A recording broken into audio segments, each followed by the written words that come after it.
At this time, I would like to introduce Jim Lewis, who is an ERA board director and also a member of the program committee, to introduce Dr. Brittany Duncan. So, Jim? Thank you, Pam. It's my pleasure today to introduce today's speaker, Dr. Brittany Duncan, the Ross McCollum Associate Professor in the UNL School of Computing. Dr. Duncan earned her bachelor's in computer science in 2009 at Georgia Tech, her PhD in 2015 from Texas A&M, and then joined our faculty. Over the past decade, she has been one of UNL's most outstanding young faculty members. In 2018, she was awarded an NSF Career Award. For those that submit things to NSF, you know that Career recognizes the nation's best young scientists and engineers. Currently, she is co-director of the NIMBUS lab, where they study unmanned systems with a focus on aerial robotics. NIMBUS stands for Nebraska Intelligent Mobile Unmanned Systems. I have to look up the name. Her research is focused on the intersection of artificial intelligence, human-robot interaction, and unmanned systems, researching both the ethical ramifications of warfare robots and the interactions between humans and robots in both novel and high-stress use cases. Additionally, she's been involved in extensive field work through environmental applications of drones with NIMBUS, as well as urban search and rescue with the Texas A&M Center for Robot Assisted Search and Rescue. For the past 6 years, it's been my pleasure to work with Dr. Duncan, as we're both PIs for a grant called STEM Connect, an NSF grant that awarded scholarships to high-ability, low-income students in math and computer science. Dr. Duncan proved to be a remarkable mentor for undergraduates, especially young women in computer science. In 2023, she was made an honorary member of Innocence. She also received the New Tech Ventures Emerging Innovators Award, recognizing the development of novel applications of drone and robotic technologies to solve real-world problems. In 2024, she was selected for FLAIR, that's the EDC's Faculty Leadership in Academia from Inspiration to Reality program.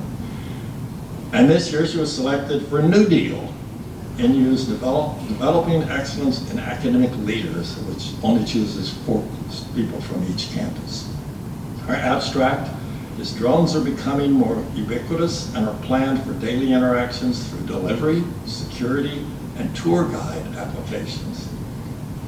How can our interactions with end users and participants from the general public inform future interactions to allow drones to interact seamlessly across spaces? Please join me in welcoming Dr. Brittany Duncan.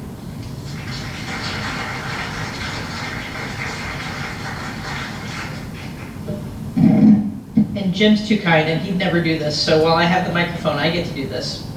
Jim led the STEM Connect program, and he led it amazingly, and it had tremendous impact on a ton of undergrads. He brought the money here, he helped give them scholarships, he walked those students through 4 to 6 years. We tried to get them out in 4 years of undergraduate education, and had a really big impact on students who otherwise probably would not have graduated. So it was a really great program, and I was lucky to get to work with Jim and learn from him how to support those students better. So thank you all for having me today.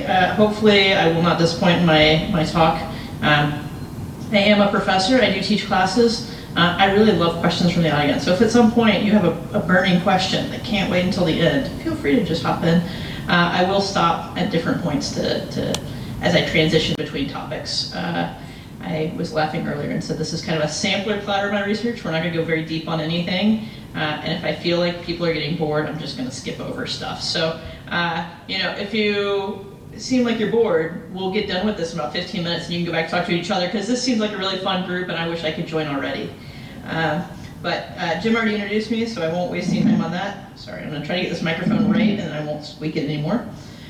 So the overarching research vision, as I said in the abstract, and as Jim kind of told all of you, is to improve human-robot interaction for all users in real-world interactions.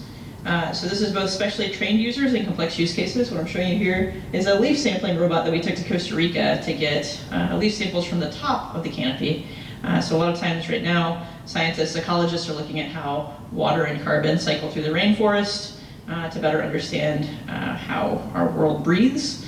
And they can only get the leaf samples that they can access. So they like stick a stick up in the tree like you do to trim your trees in your yard, but you can only reach as far as you can reach. So the nice thing about drones is they can come in from the top and get kind of really good samples, the ones they actually want to have.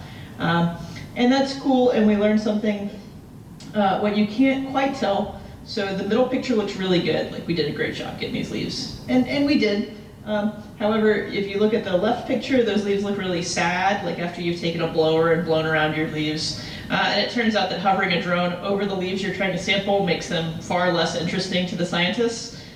Things you don't know until you take it out in the field. So we get this leaf sample, we're really proud of it, we bring it down, we hand it to our scientist, and she's like, that is great, and sets it on a workbench and walks away. And so we devised a different way to get these where we could actually keep the drone further away, we could keep the leaves out of the prop wash. But some of these are things you don't find out until you work with people in the real world and see what their world looks like. So that's just a fun example of why working with people is actually really important to developing technologies they can use.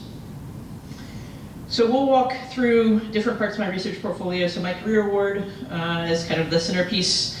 It's the stuff that I love, and my students are okay with like looking at for me. And then there's the end user operation of vehicles, which is a lot driven by the things my students are more interested in.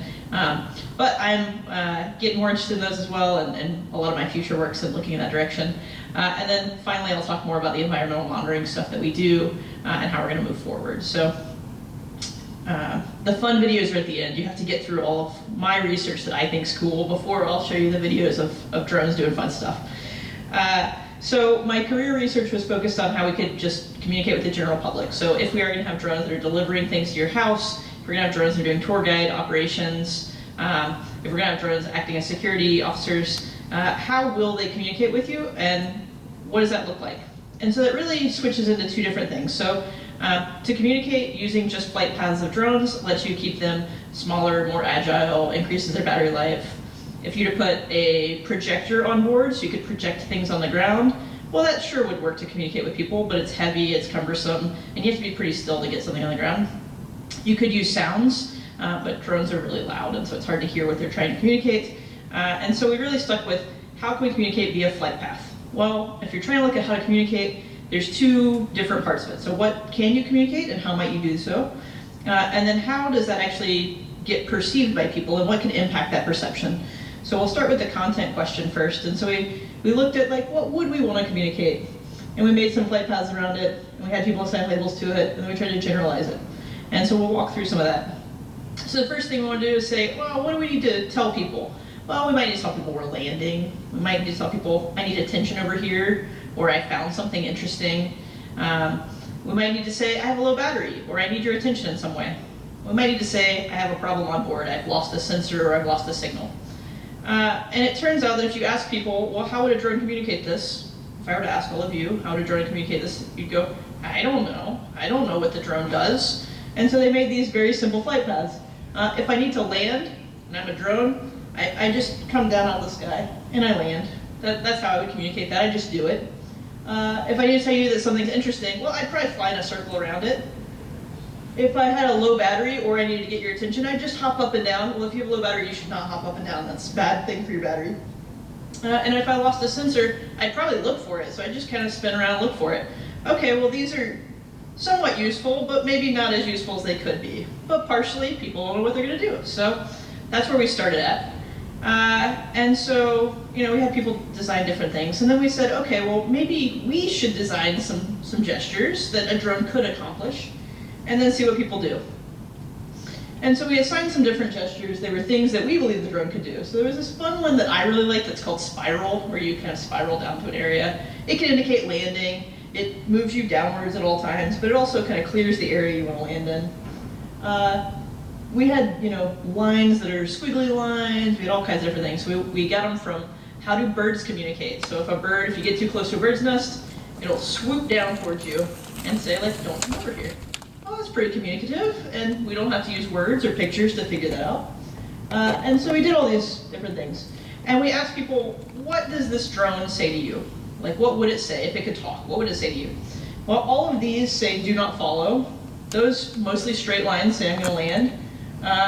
If it's bouncing back and forth towards me, it says follow it. And then caution, if it's just like sitting there staring at me, I should be careful about it. Okay, well that's okay, that's not too bad. And then we said, well, what would you do? How would you respond? If a drone did this in front of you, what would you do? I'd move away, or I'd follow it, I'd watch it. And so we were able to kind of tease apart a little bit more about what people would think. And then we created some more gestures. We had people create gestures. So we've gone through a lot of iterations of, here's how a drone flies. Here's some different ways that drones fly. Now can you make me a gesture? But we've gotten some high-level feedback on if gestures are designed in this way. So if we want people to move away from a drone or an area, we just have complex motions. If it starts flying around in different directions and you don't know where it's going to go next, you'll move away from it, it turns out. If we want people to watch it, then we just kind of like sit it still and people will stand and watch it or get closer to it and say like, what are you doing over there? If we want people to follow it, then if we move along the y-axis and we kind of pull them with us, we go back towards them and we pull them with us, they'll follow it. And if we move in the z-axis, people will just assume we're landing. So if you see a drone that's up here and it comes down, and maybe it goes back up but it comes back down again, then you think it's going to land. And basically, if there's any gesture that a human does that could be mapped onto a drone, people kind of think that. So if you like shake your head back and forth, they think it's saying no, or if you slide back and forth. If you bob up and down, people think like yes. We did this, a plus sign, and people thought it was making like a sign of the cross. I don't know how they responded entirely to that, but that was a label that we got, and I was like, I could see that. I don't know what you think it's trying to indicate to you, but that's cool. And so people will map things, and that's one of the things you learn most about interacting with people. Okay, well we have some gestures that work okay, we have some thoughts on how to design them, and then we want to actually see how people would perceive them. So when we're thinking about the Costa Rican rainforest, we think about like where might our people be? So there's scientists out trying to do things, and then we're gonna have drones out doing other stuff. And those drones are the ones that need to get scientists' feedback. So how might we do that? Well, we have these different gestures that we just came up with, but we have scientists, and if you look at that middle picture, you can think of scientists standing at each of these dots. So the like black dot, the red dot, and the yellow dot over there. And they're all seeing the same gesture, but they're seeing it from different angles. So they're actually seeing very different gestures in practice. And so we started looking at at what time is it self-occluded? So if you look at C, it just looks like two straight lines, even though it's flying in these circles, because it's not a three-dimensional gesture, it's a two-dimensional gesture. And so we looked at, how does it self-occlude? How do people perceive that? These sorts of questions. And then we also looked at, if you're standing far away, if the drone's further away than you expect it to be, how can it get your attention in different ways? So if it does the same size gesture, even at different distances, can you perceive that? Versus if it does the same size gesture but at different, okay. So I will explain that more on a different slide. I'm going to explain it differently, but basically if the gesture stays the same size even though as the drone gets smaller versus the gesture getting smaller as the drone also gets smaller. That's the difference. So we'll go over to the user perception of flight paths and look at perceptibility. So we had these kind of different angles that you could view the gesture at, and it would look slightly different at each one. So 0 degrees is where you see this. It looks kind of like a line, although with weird pauses in the middle. Versus at 90 degrees, it looks like a figure 8. You'll see a lot of figure 8s. It seems like I like them, my students like them, and find them to be more communicative than other things. But basically, it obscures itself from these different viewpoints. So how do we predict how perceptible it will be at these viewpoints to see if people will be able to understand it? So we designed a bunch of different potential gestures, and then we trained predictive algorithms to say, like, well, how do we think that people will perceive them? How well can they be differentiated from each other? How well did people actually classify them? And then we looked to see, what's high differentiability versus low differentiability.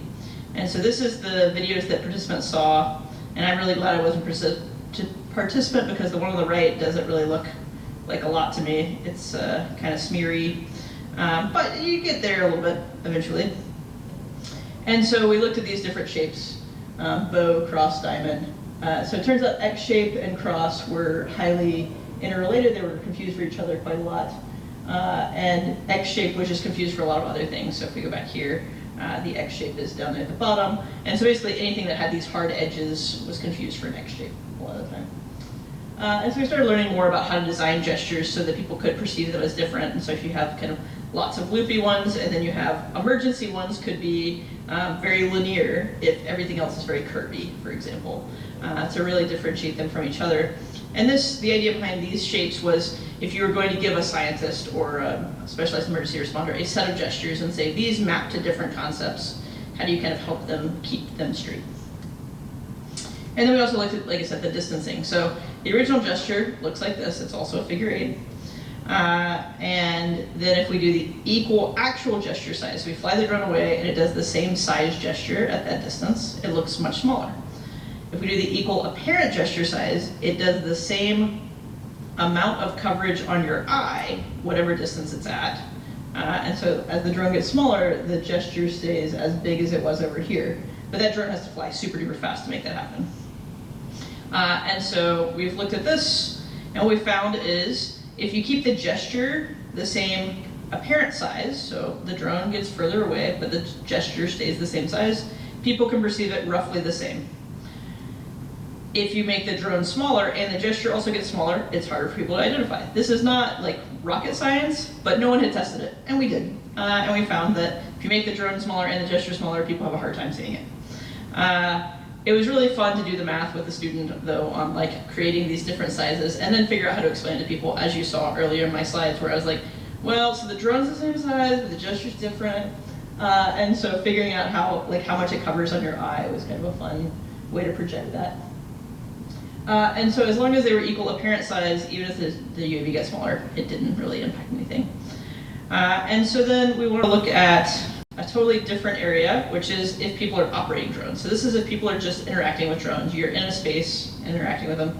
I did forget to say, I think we probably will be running more people. If you're ever interested in signing up for studies, all the studies up until now have been run with just like general public people. And actually the next set will be as well. So we advertise them on our website. We also, there's an email address you can send emails to sign up and say like, I want to be in a study sometime. If there's ever a drone study, I want to come do it. Because our most recent one, it's not in here yet, it's under submission right now. But we actually went to Morrill Hall and we had some of these drone gestures we had a virtual drone tour guide taking people through part of the museum to see what people thought about these gestures in a space. So as they're kind of getting out into the world. And so we had an augmented reality headset, a MetaQuest headset that people were wearing, wandering around Morrill Hall and following this drone around that was kind of taking them through the different exhibits. So that was really fun. We didn't actually have to fly a drone in Morrill Hall because getting approval for that was going to give everybody nightmares. My department chair was really, really happy I didn't ask to do that. So instead we gave people these headsets and they could see a drone without actually having to interact with it. But we do a lot of studies in our lab as well where you can come in and interact with drones in different ways. So, like I said, that was about communicating with people, and the most recent stuff is really cool, but I don't have videos of it yet. I could probably dig some up. If anybody's super duper interested, I can find them afterwards and send them to you. But like I said, it's under submission right now. And then we also looked at how people can operate vehicles. So there's the drones that communicate with scientists when they're out in the world, and then there's also the scientists who need to deploy these drones to accomplish their missions. And hopefully the drones will do a lot of it on their own, and that's when they'd be communicating back to you. But there are certain times where you need to get the leaf sample that you want, and you want to take the drone to that leaf sample instead of saying, here's a forest full of trees, go bring me leaves. And so we want to look at how people understand and react to failures, and then also how we can train people to interact better with these drones. So we looked at this as part of our rainforest work. Like I said, the scientist needs to be able to deploy it where they want it to be. And so the first thing we did was probe user responses to failure. So what we want to see is if somebody is standing over here and they're operating that drone, we tell them that drone is just going to fly back and forth between these two spots. It's going to fly from yellow to blue and back again. And instead, as it's doing this, it starts deviating. It starts going on a different path. So it can do the blue path where it's kind of a minor deviation. It can do the green path where it's pretty severe deviation and just lateral motion, or it can do the red one. We didn't tell our participants about the red one. The red one was a surprise where it just kind of drops out of the air. And so, because we like to keep people on their toes. And we had, so those are our 3 failures. They happened over different time horizons, so you had different amount of time to report them. And here's how they sort of looked in practice. So you can see the left one is kind of the minor failure, the right inset one is the more kind of severe failure, and then the bottom one is the one where it kind of drops out of the air. I think it plays. When it does it again, it happens super fast. So the bottom one happens really fast if you're not watching it. But we had different conditions here as well, where people were either flying the drone as this happened, so you're just flying and it starts trying to go to a different place. It's flying itself and it goes to a different place. And then the other side of this is, once you pressed a button and said, it's not doing what I asked it to do, either you continue flying it, or it flies itself. So it could be any of these 4 conditions where you're flying it and it fails and then you have to continue flying it. You're flying and it fails and then it will fix itself. It's flying itself and you have to take over when it fails. Or it's flying itself, you report the failure and it fixes itself. And so we thought that if people had to fix it, they might give it more leeway. Like, maybe you'll find your way. And if it was going to fly itself on the second half, we thought, like, yeah, let's see what happens here. That you would report it faster if it was going to fix itself, and if you had to fix it, you would give it a little bit more time to figure out if it fixed itself. And we found some interesting things here. So this is what I was explaining about the autonomous versus manual 4 conditions. And so your goal was to bring it back and take it to where it's supposed to go in either manual or autonomous mode. What we actually found is that when people were flying the drone, it's not super easy to fly a drone in a straight path. Like, people don't find it to be supernatural to do that. And what they were doing is, like, they would drift off path. Well, then it would be failing and they wouldn't know if they were doing it or if it was doing it. So we created this autonomous noisy condition where it would fly itself, but it wouldn't fly a perfect line. It would kind of wiggle around, sort of like a person would do. And it turned out that there was some, we could plot out a predictive path where if there was noise in the path, whether you were flying it manually and creating noise, or it was flying itself in a noisy way, it would take longer to report failures, versus if it's on a perfect straight line path and it starts deviating, it's really easy to see that happening. So that was kind of a fun little side jog on that. And what we found overall was that participants were really quick to report failures, but even more so with the short deadline failure, they reported almost all of them by the time it failed. And they'd report it super fast, because as soon as it starts deviating in altitude, that's the only way it would do that, is if it's failing.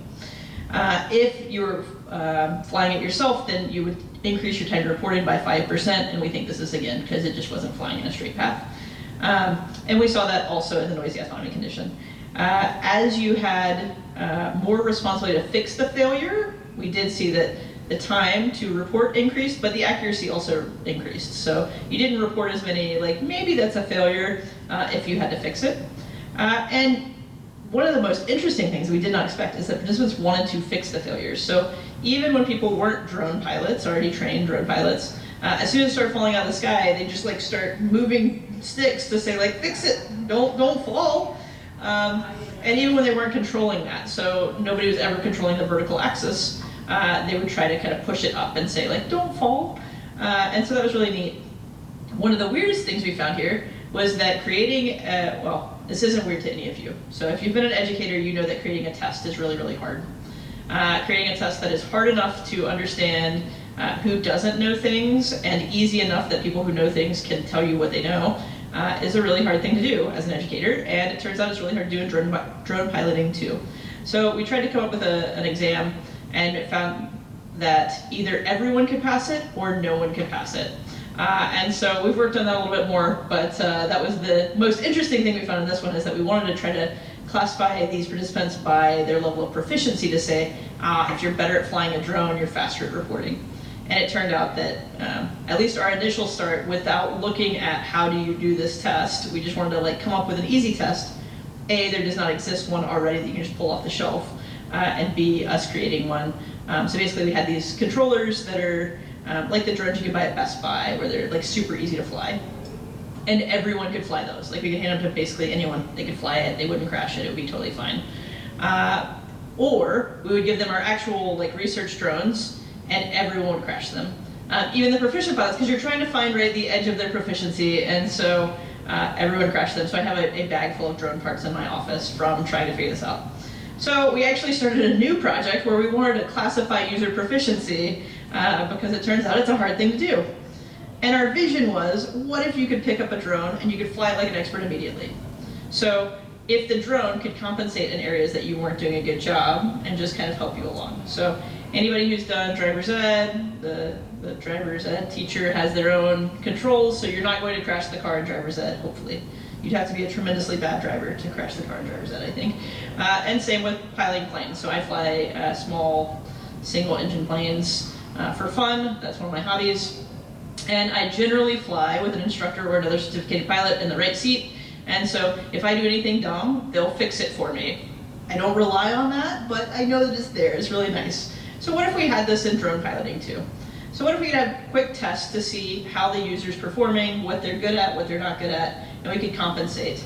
And then we could also use this to train in slower time. So if you're not actually a scientist in Costa Rica trying to just accomplish your mission and you just need the drone to help you get to where you want to be, but you're a scientist who's preparing to go to Costa Rica and you have more time, can you train in those times? And can we create this system that can be fielded consistently, regardless of how recently they've been able to train, and independent of stress or fatigue? So a lot of times when you're doing field work, if you're based on field work, by the end of the field work, you're tired, you're not sleeping well, you've been out in the field for a bunch of days, you're just like ragged out. And you want to still be able to do as good on that day as you did on your first day. So can we have the drone actually compensate for that a little bit? So here's part of the test that we're looking at before to understand user proficiency. And so we, again, figure eights, they're everywhere. We had people try to fly this figure eight pattern. And this is the autonomous path here. And this is the best user path we got. And this is, no offense, none of you did this, but the worst user path we got, right? It does not look like a figure eight. You didn't do the second circle. Even the good one, the altitude's kind of up and down. It doesn't really make that last circle. And so we started looking at the participant RC inputs, so the radio controller inputs as they were controlling it. And what we saw, even you will probably see this just looking at it, is that the person who could do a good job, the best participant, was doing a lot of like high frequency, low magnitude changes, versus the person who was doing a poor job was doing lower frequency, higher magnitude changes. And that's not shocking. That's what you do when you're learning something, right?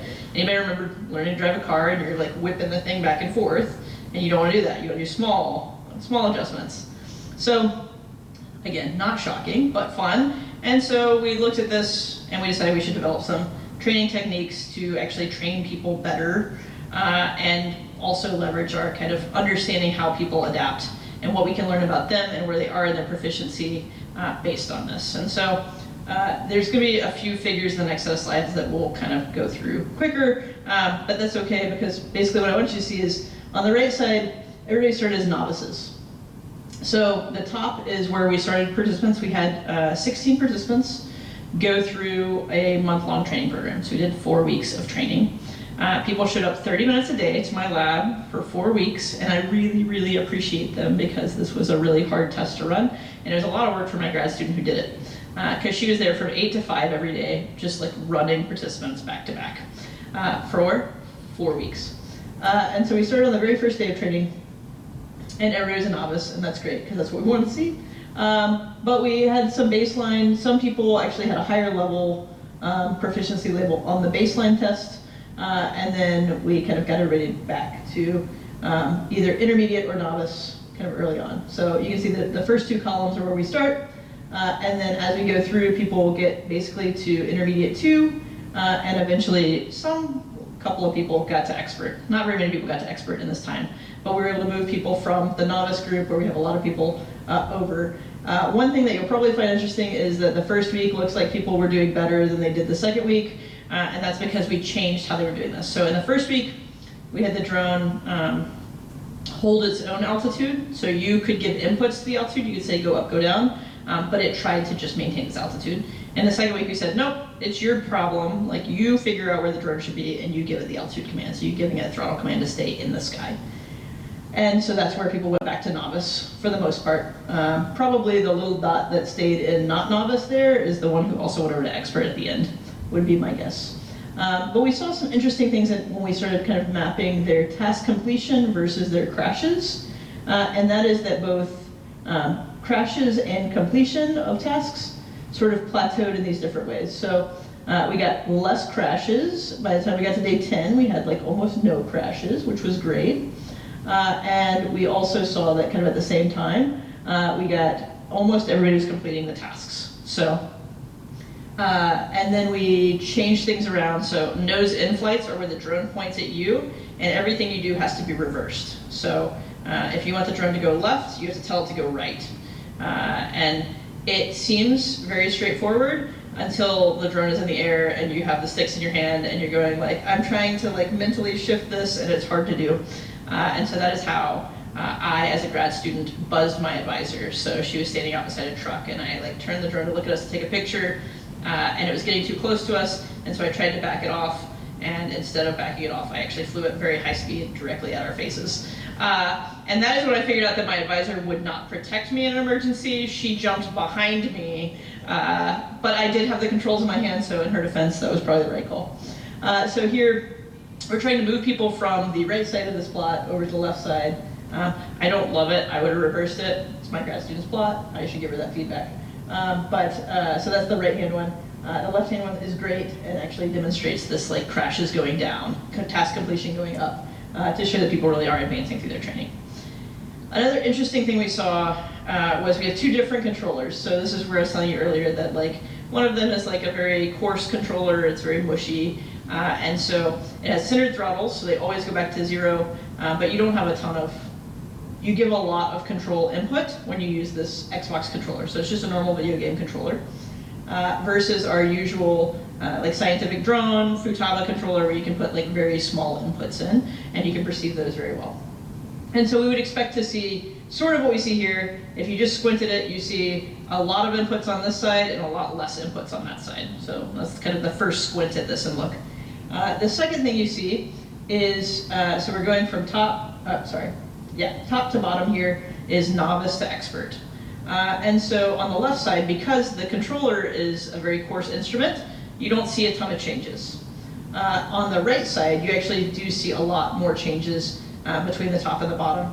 And that's because you can see that kind of small coarse adjustments that you can, fine adjustments that you can make on the right side that you can't really make on the left side. So notable things are like how little you're moving around on these axes here. So you do get a lot tighter control there. As you go from top to bottom versus kind of having a very consistent pattern. And on the other side, you just see, like I said, a lot smaller movements over there. So you can see that they're not using nearly as much of the space of control.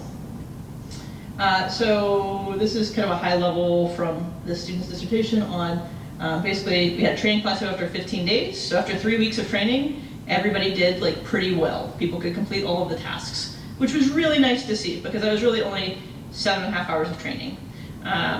Which is not all that much. That's like 1 day of training, which would be great for scientists who are going out in the field. So we have a training program we've worked through on this.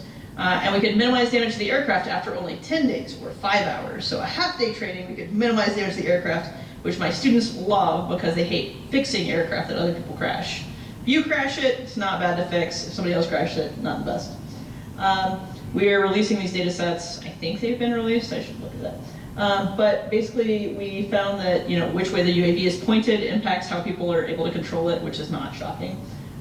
We could introduce wind, and people, if they've had enough training, then wind didn't seem to like negatively, tremendously impact them, but was a good differentiator between how proficient you are if you have these kind of external disturbances.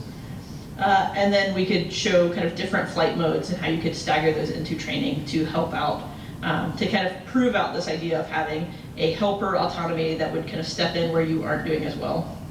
And so I have, we also looked at these other things that I didn't talk to you about here at all, but sound, so people could identify drone sounds was a good first indicator of like, do they understand what the drone is doing just by listening to sounds. The better they could identify what the drone was doing from the sounds, the better they would probably fly. This isn't shocking, but it's a good, if you wanted to test, basically, if the FAA wanted to have an online test to go along, they have a knowledge test to say that like you understand where you're allowed to fly drones and what weather might impact your drones and things like this. But if you want to have some kind of a practical test, what could you boil down and put on somebody else's computer and say like, yeah, they probably are okay to go fly outside and they won't chop up anybody's cat or something.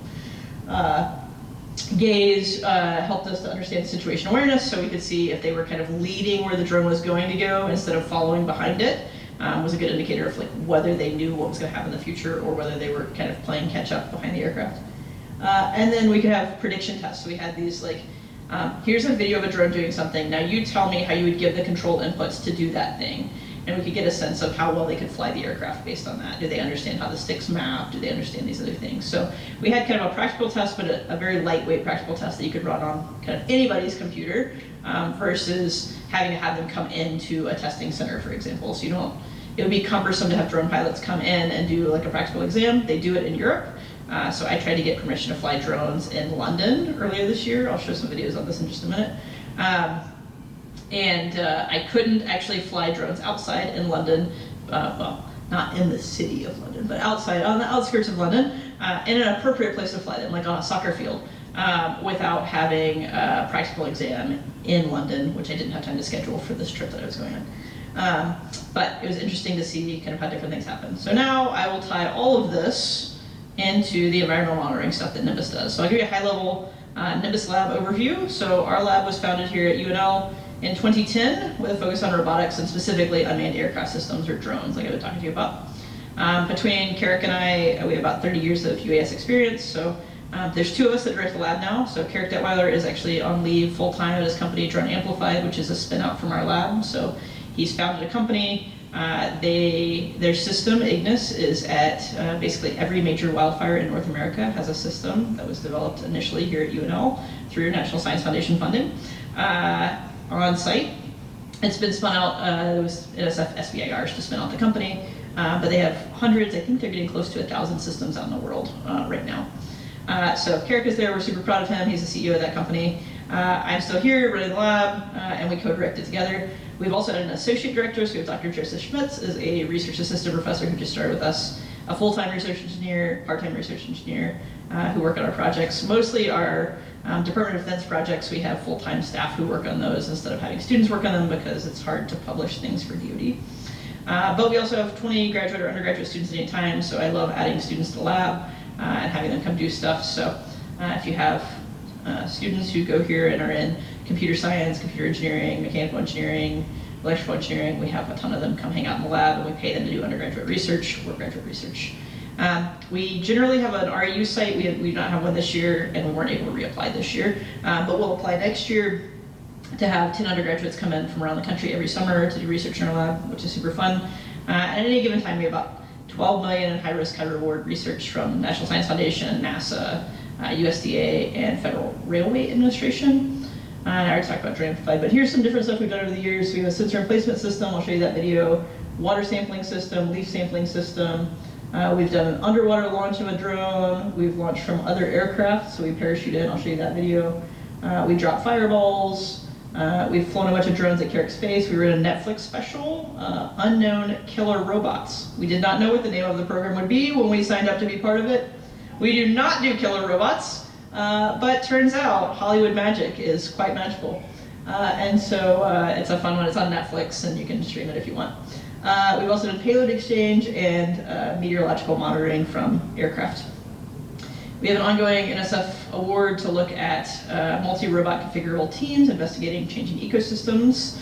And so basically we're looking at how beavers are migrating into the Arctic and how they're destroying ecosystems. So basically beavers move in, they dam up these little streams that you could walk across, they turn them into big beaver ponds, it melts the permafrost, it releases all kinds of things in the air, methane and other stuff, and creates these weird ecological problems. So we are looking at how the beavers migrate in. We are tracking that with a science partner up at University of Alaska Fairbanks. And basically our vision was to have drones that deployed boats, that deployed underwater sensor nodes. We'll hopefully get some of that done this year, but I have gotten to go to Alaska and check out some beaver lodges. Fairbanks in February is not my favorite scientific trip I've ever taken. Costa Rica in August was much more fun, but it is a really neat thing. Alaska in September, October, also very nice, highly recommend. I said we work with the warfighter sometimes, so we worked with SOCOM and UK Ministry of Defense this year. This was the vision that they put in front of us. So this is not our boat, this is a Kraken boat. This is also not our video, it was a concept video. But basically it's a boat that can either be a boat on the surface of the water, it can go subsurface, or it can hydrofoil above the water. With the idea being that it could come into the middle of your town. So this is like a Canary Wharf-esque part of London is what it's supposed to look like.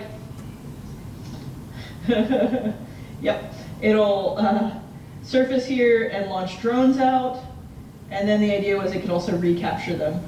So the concept was how could special operations forces get into a city center of any near-peer adversary that has city centers on waterways in the next 20 years. And so this is kind of as far as we got in 6 weeks. So that's the Kraken Technologies boat. That's our drone. We kind of landed in this basket on board. It did not fold back in. It could in the longer term thing, but right now this is how far we got. And so we could autonomously land in that basket. And we also can drop and deploy drones and robot dogs. So this is for the same event. We can launch off with our mothership, so that's about a 2-meter drone. Drop these smaller half-meter drones off of it. Also drop these useless robot dogs.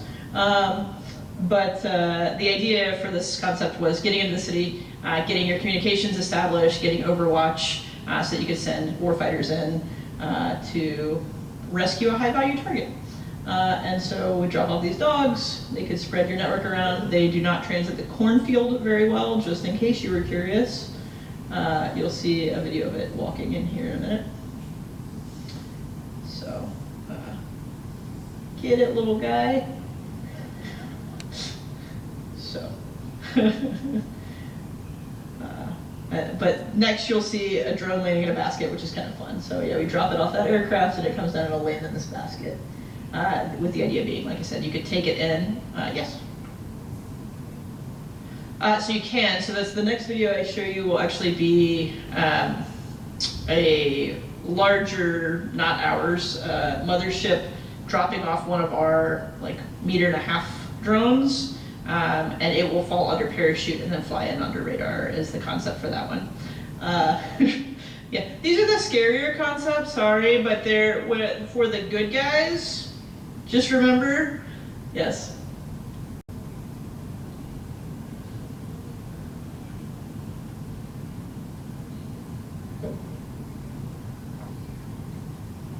Oh, sure, sorry. The last question I answered was, I'm sorry, can you tell me the question? Yeah, can it fly under radar? And so I said the next video really is for flying under radar. The second question is, I'm sorry, could it pick up a person?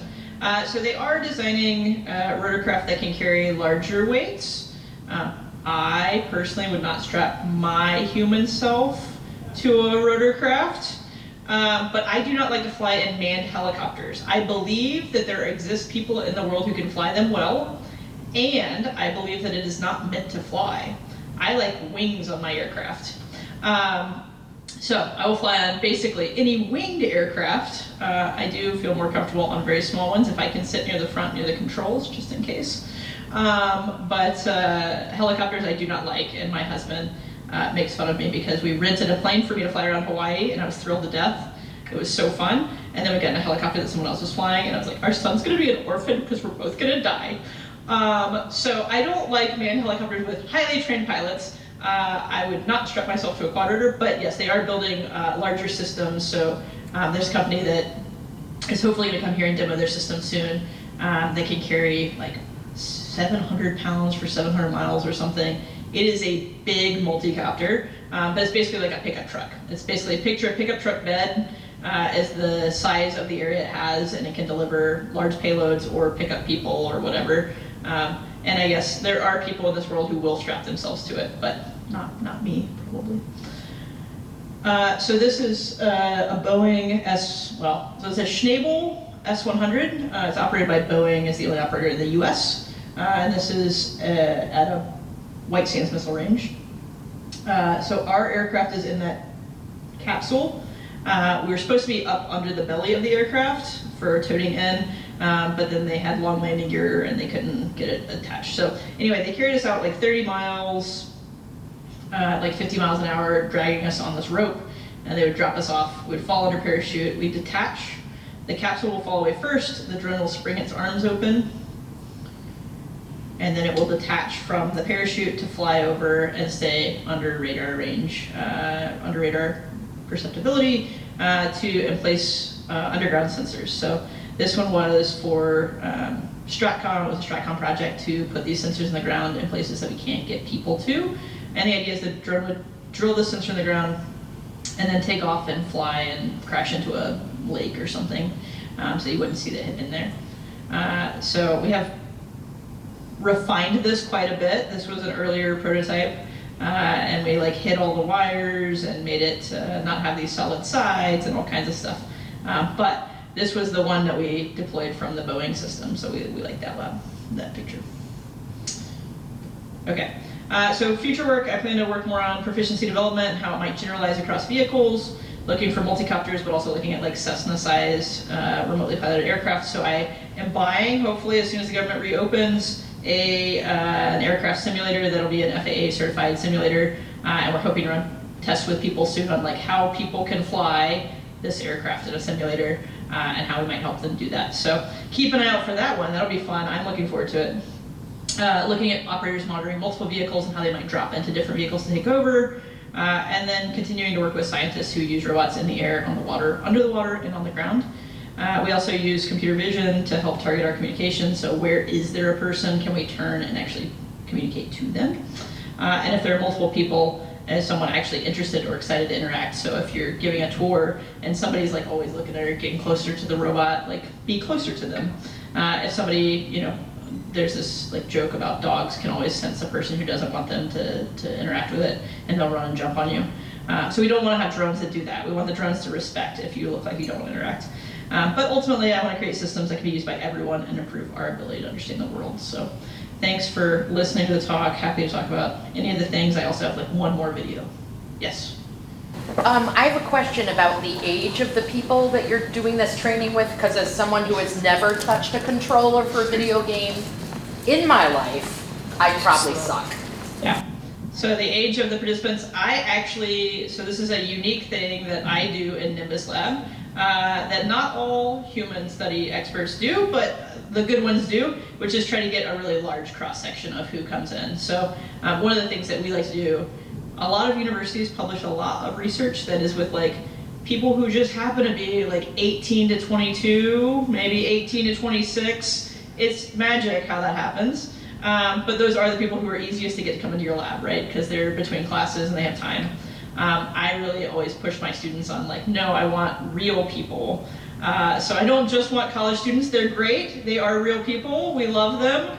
And they're probably highly adapted, technology interested people that end up in responding to your flyer that says like, you want to do a drone thing? And it's like people who are interested in drones will come do the drone thing, and we will not get a good cross section. So no, I love actually advertising to just anyone, and my students learn a lot about how everyone interacts with things. So I am happy if you have no experience. My students maybe less so, but I love it. And it will be a richer data set and a better product that we can deliver if we interact with everybody instead of just the people we can get easiest. So that's why I always, no matter who I talk to, I say, in Lincoln, if you're here and you want to do studies, we pay people to do them. We try to pay a decent amount, although university pay, as we all know, is maybe not as good as it could be. I'm a scientist, I'm on a limited budget, so I do the best I can. But yeah, if you send me emails, I'm happy to get you guys hooked up with studies and get you involved. Yeah? So could you talk about the drones in the football? So it's nice that you didn't actually ask specifically if I do them, because I don't. I get that question more often than not, but the drones of the football game, the drone light show, how does that work? And like, can you tell us more? And so yes, so they're actually really cool. There's a couple of things that I find super interesting about them. So one is, I think they bring out 1.5 to 2 times as many drones as they should need to execute the light show. And that's because they know that they will break or fall out of the sky or do weird things. And so when they do, they kind of get replaced by a different one. What they don't do, I've been told, I haven't been to a night game in a long time. My husband and I have had season tickets since we arrived in Lincoln, so we're 10-year season ticket holders for the football game. But for the last 7 years, we've had a child. And so 7 years ago, I stopped kind of going to football games. But this season, we've been to every game except the most recent one, because my son is finally old enough to go. So it's like very exciting for us. But he and his dad went to the first night game. And then we've had afternoon. I've gotten the 2 afternoon, like sweltering heat games. It seems really fair. But so I've never seen the drone light show in person. But I've been told that even when a drone kind of like knocks out, for our light show specifically, they don't always like turn off their lights. So they're supposed to, if they kind of get out of position, turn off their lights and go land, and get replaced by one that has the right lights and is in the right position. But an interesting thing about those is that they're, okay, well this is maybe only interesting to roboticists.